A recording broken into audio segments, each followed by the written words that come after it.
L'université traverse une période, disons, compliquée, une vraie tempête en fait. Face à des défis complètement nouveaux, l'enseignement supérieur se trouve à un carrefour. Aujourd'hui, on va décortiquer les forces qui secouent cette institution et voir quelles sont les pistes pour s'en sortir. Cette phrase, elle tape pile dans le mille.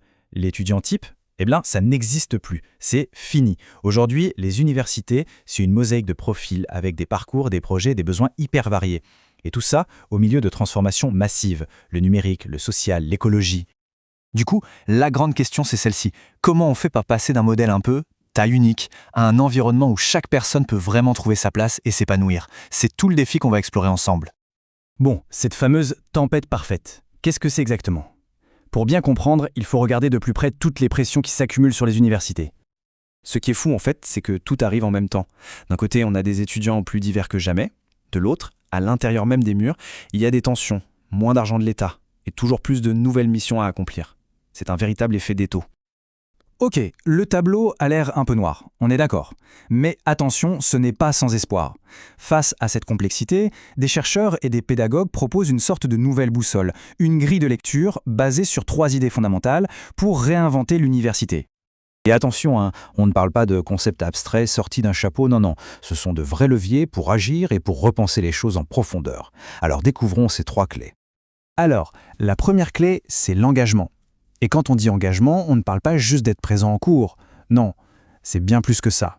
C'est l'investissement total de l'étudiant, sa tête, ses émotions, ses actions.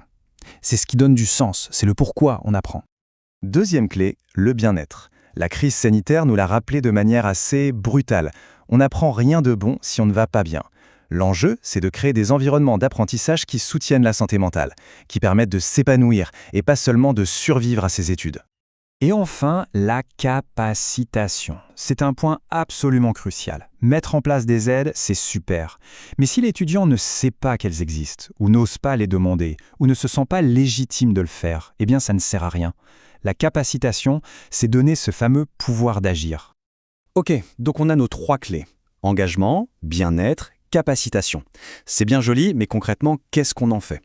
On va voir qu'elles fonctionnent comme des lunettes spéciales pour analyser les grands enjeux de l'université d'aujourd'hui. En gros, ce cadre de pensée nous aide à nous poser les bonnes questions sur chaque défi pour passer de l'analyse à l'action. Prenons un sujet brûlant, l'intelligence artificielle. Avec notre grille de lecture, on voit tout de suite le truc. Côté engagement, c'est un outil potentiellement incroyable. Mais côté bien-être, là c'est plus compliqué. Ça peut générer du stress, la peur de tricher, la peur d'être dépassé. Autre exemple, les lieux où l'on apprend. Une salle de classe, une bibliothèque ou même le site web de la fac, rien de tout ça n'est neutre. Le design de ces espaces peut soit booster l'engagement et le bien-être, soit au contraire les plomber complètement. Et ça nous ramène directement à notre point de départ, la diversité des étudiants. Un parcours vraiment inclusif, ce n'est pas un moule unique dans lequel tout le monde doit rentrer, c'est plutôt une offre pensée pour être flexible, pour s'adapter aux différents projets de vie. Et là, le concept de capacitation devient absolument central.